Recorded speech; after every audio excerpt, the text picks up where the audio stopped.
আসসালামু আলাইকুম রহমতুল্লাহ আবারাকাতুহু। আমরা ঈমান নিয়ে আলোচনা করছিলাম। আজকে ঈমান নিয়ে আলোচনার সাপেক্ষে আজকে আমরা যার ধারাবাহিকতা স্বরূপ আখিরাত সম্বন্ধে যে ঈমান সেই সম্বন্ধে আমরা আলোচনা করব। আখিরাত বা পরকাল সম্বন্ধে বিশ্বাস করার অর্থ হলো মৃত্যুর পর থেকে শুরু করে কবর ও তার সাথে সংশ্লিষ্ট বিষয়, হাসর নাসর ও তার সাথে সংশ্লিষ্ট বিষয়, এবং জান্নাত জাহান্নাম ও তার সাথে সংশ্লিষ্ট বিষয়। এই বিষয়গুলোর উপর আমাদের সার্বিক বিশ্বাস রাখতে হবে। এছাড়াও আমাদের মোটামুটি নিম্নোক্ত বিষয়গুলোর উপর বিশ্বাস রাখতে হবে, যেমন এক, কবরের সওয়াল ও জবাব, এটা যে সত্য এটাও আমাদের বিশ্বাস করতে হবে। যেমন কবরে প্রত্যেক মানুষের সংক্ষেপে কিছু পরীক্ষা নেওয়া হবে। মুনকার ও নাকির নামক দুজন ফেরেশতা কবরবাসীকে প্রশ্ন করবে, তোমার রব কে, তোমার দিন কি, তোমার নবী কে। সে নেককার হলে এই প্রশ্নাবলীর উত্তর সঠিকভাবে দিতে সক্ষম হবে।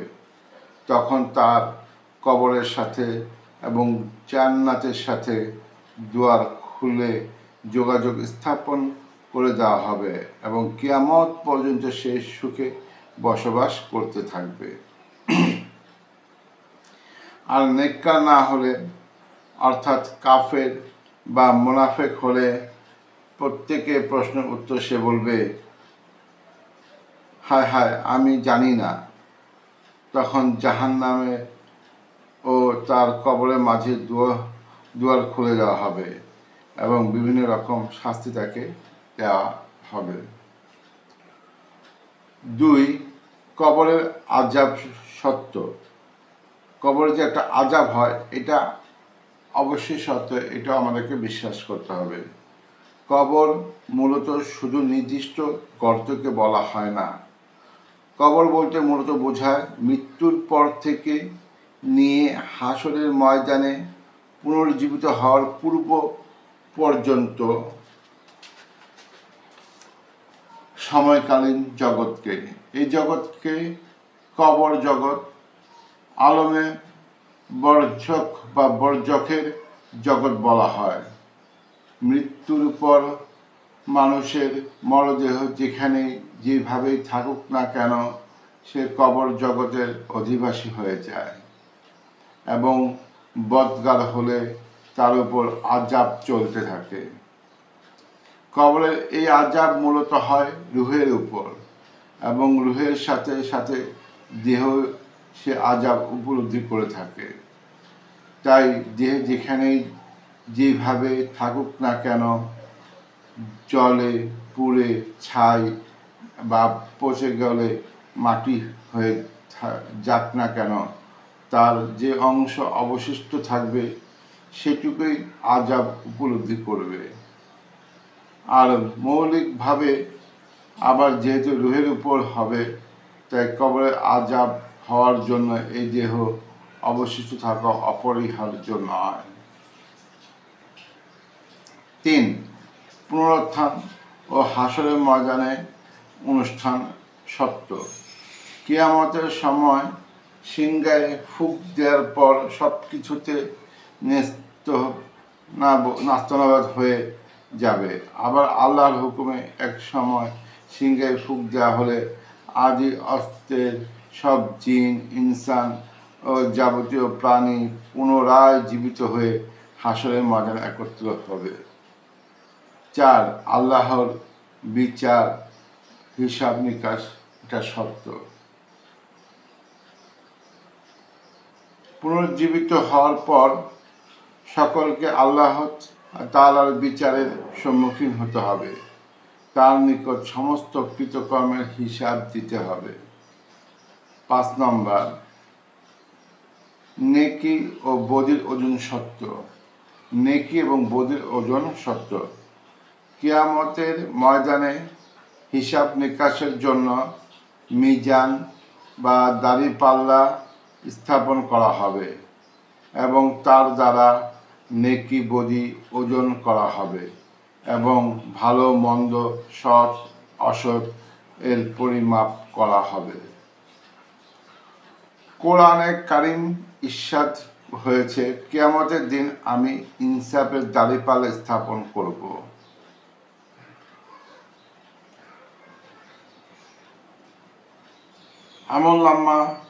আমলনামার প্রাপ্তি সত্য। কিয়ামতের ময়দানে আমলনামা উড়িয়ে দেওয়া হবে। প্রত্যেক আমলনামা তার হাতে গিয়ে পড়বে এবং প্রত্যেকে তার জীবনের ভালো মন্দ বা যা কিছু রয়েছে সব তাতে লিখিত অবস্থায় পাবে। যখন আমলনামা উড়িয়ে দেওয়া হবে তখন নেককারের আমলনামা তার ডান হাতে গিয়ে পৌঁছবে আর বদকারের বাম হাতে আমলনামা গিয়ে পড়বে। 7, হাওজে কাউসার সত্য। এই উম্মতের মধ্যে যার পূর্ণভাবে সুন্নাতের পায়রবি করবে, কিয়ামতের ময়দানে রাসূল সাল্লাল্লাহু আলাইহি সাল্লাম তাদেরকে একটি হাউস থেকে পানি পান করাবেন, যার ফলে তাদেরকে পিপাসায় কষ্ট দিবে না। এই হাউসকে বলা হয় হাউজে কাউসার। অর্থাৎ হাউজে যে কাউসার আছে এটা সত্য। পুল সিরাত সত্য, এটা 8 নম্বরে। আর যে পুল সিরাত এটাও সত্য। যেমন জাহান্নামকে হাসরের ময়দানে কাছে আনা হবে। এই জাহান্নামের উপর একটি পুল স্থাপন করা হবে যা চুলের চেয়েও সরু এবং তলোয়ারের চেয়ে ধারালো হবে। এটাকে বলা হয় পুল সিরাত। সকলকে এই পুল পার হতে হবে। এই পুল সিরাত হলো দুনিয়ার সিরাতের মুস্তাকিমের স্বরূপ। দুনিয়াতে যেভাবে সিরাতে মুস্তাকিমের উপর চলেছে সেভাবে পুরসিরাত পার হয়ে যাবে। কেউ বিদ্যুৎ গতিতে, কেউ চোখের পলকে, কেউ দ্রুতগামী ঘোড়ার গতিতে, কেউ দৌড়ে কেউ হেঁটে, আবার কেউ হামাগুড়ি দিয়ে। মোট কথা, যার যে পরিমাণ নেকি সেই রকম গতিতে উক্ত পুল পার হবে। আর এই পাপীদেরকে জাহান্নামের মধ্যে টেনে ফেলে দিবে। 9, সাফায়াত সত্য। পরকালে রাসূল সাল্লাল্লাহু আলাইহি সাল্লাম, হাফেজ, মুজাহিদ প্রমুখদেরকে বিভিন্ন পর্যায়ে সুপারিশ করার ক্ষমতা দেওয়া হবে। রাসূল করিম সাল্লাল্লাহু আলাইহি সাল্লাম অনেক প্রকারের সাফায়াত বা সুপারিশ করবেন। তার মধ্যে হাসরের ময়দানের কষ্ট থেকে মুক্তির জন্য সুপারিশ করবেন।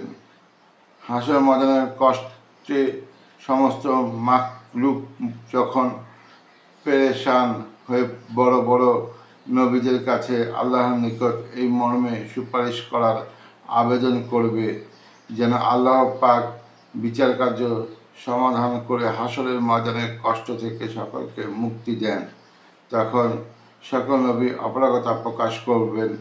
কারণ আল্লাহ তাআলা সেদিন অত্যন্ত রাগান্বিত থাকবেন। অবশেষে রাসূল সাল্লাল্লাহু আলাইহি সাল্লাম সেই সুপারিশ করবেন। এটাকে সাফায়েত বা বড় সুপারিশ বলা হয়।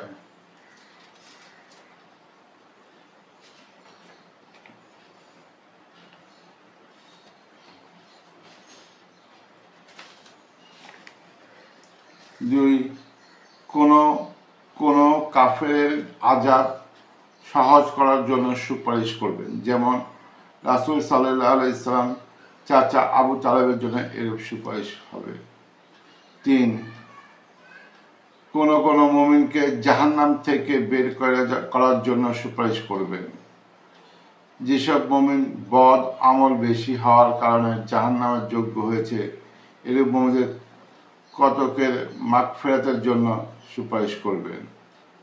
কোনো মুমিনকে বিনা হিসাবে জান্নাতে প্রবেশ করানোর জন্য সুপারিশ করবেন। জান্নাতে মুমিনদের সম্মান ও মর্যাদা বৃদ্ধির জন্য সুপারিশ করবেন।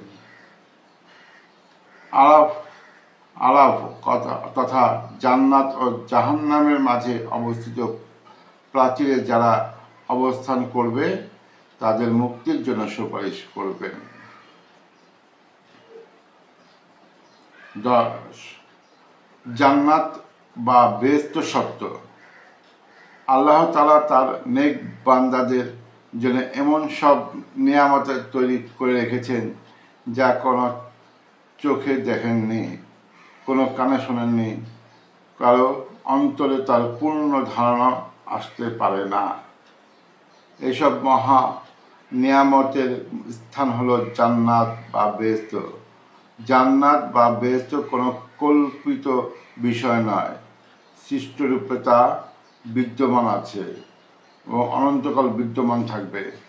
মুমিনগণ অনন্তকাল সেখানে থাকবেন। জান্নাতে 8টা স্তর থাকবে: জান্নাতুল ফেরদাউস, জান্নাতে আদন, দারুস সালাম, জান্নাতুল মাওয়া, জান্নাতুল নাইম, দারুল মুক্কাম এবং দারুল কারার, জান্নাতুল খুলদ। এই 8টা জান্নাত থাকবে। 11 নম্বর, জাহান্নাম ও দোজখ সত্য। পাপীদেরকে আল্লাহ আগুনের মধ্যে অবশিষ্ট সাপ, বিচ্ছু, শৃঙ্খল প্রভৃতি বিভিন্ন শাস্তির উপকরণ দ্বারা আযাব দেওয়ার জন্য যে স্থান প্রস্তুত করে রেখেছে তাকে বলা হয় জাহান্নাম বা দোজখ। জাহান্নামে আল্লাহর সৃষ্টি রূপে বিদ্যমান রয়েছে এবং অনন্তকাল বিদ্যমান থাকবে। কাফেররা অনন্তকাল তাতে অবস্থান করবে। জাহান্নামে 7টা স্তর বা দরজা থাকবে। এক এক স্তরের শাস্তির ধরন এক এক রকম। অপরাধ অনুসারে যে স্তরে উপযোগী হবে তাকে সেই স্তরে নিক্ষেপ করা হবে। স্তরগুলো পৃথক পৃথক নাম রয়েছে: জাহান্নাম, লাজা, হুতামা, সাইর, সাকার, জাহিন, হাবিয়া দোজখ। আল্লাহ আমাদেরকে এই সব বিষয়গুলোর উপর আমাদেরকে ঈমান আনতে হবে। আল্লাহ আমাদেরকে অবশ্যই জান্নাতবাসী করুক। আজকে এই পর্যন্তই। আসসালামু আলাইকুম ওয়া রাহমাতুল্লাহি ওয়া বারাকাতুহু।